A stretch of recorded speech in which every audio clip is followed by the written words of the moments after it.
step. But ultimately, you're going to need to make a slab. So how do we do that?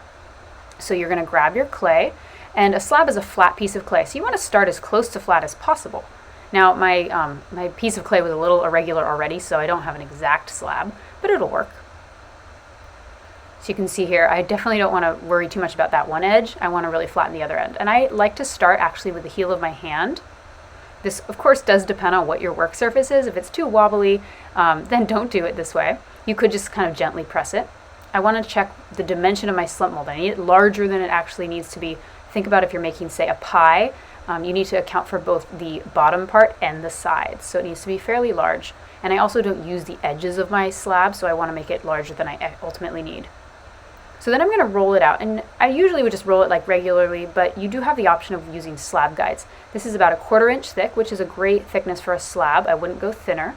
And what happens is, as I'm rolling, eventually my rolling pin will hit the slab guide, and it can't go any thinner.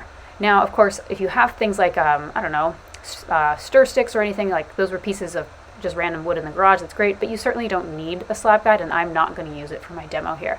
I want to be careful with my slab so that I don't tear it or rip it as I'm picking it up, but I do also want to move it as I go. You can also flatten it a little bit with your rolling pin and just rotate it so that you keep an even thickness. As I'm rolling, sometimes my rolling pin will stick. I'm just using a piece of PVC here. If you don't have a rolling pin, you can use other items around the house. Something glass or metal would work better. I wouldn't use an actual like rolling pin you use for baking, just because even though clay isn't toxic, it's not something I'd really want to mix into my kitchen items. As I'm rolling, I also am not going all the way to the edge or over the edge. So notice my rolling pin never actually leaves the surface of the clay, because if I were to roll all the way over the edge, it's going to become really thin, and then I can't use those areas. Now, if I have slab guides but my rolling pin's not long enough, I can still use them, but it just means that it won't span the entire surface. Again, slab guides are not critical, they're just like a helpful tool. Now I want to smooth and compress this. This first of all smooths it, and compressing gives more strength to my clay.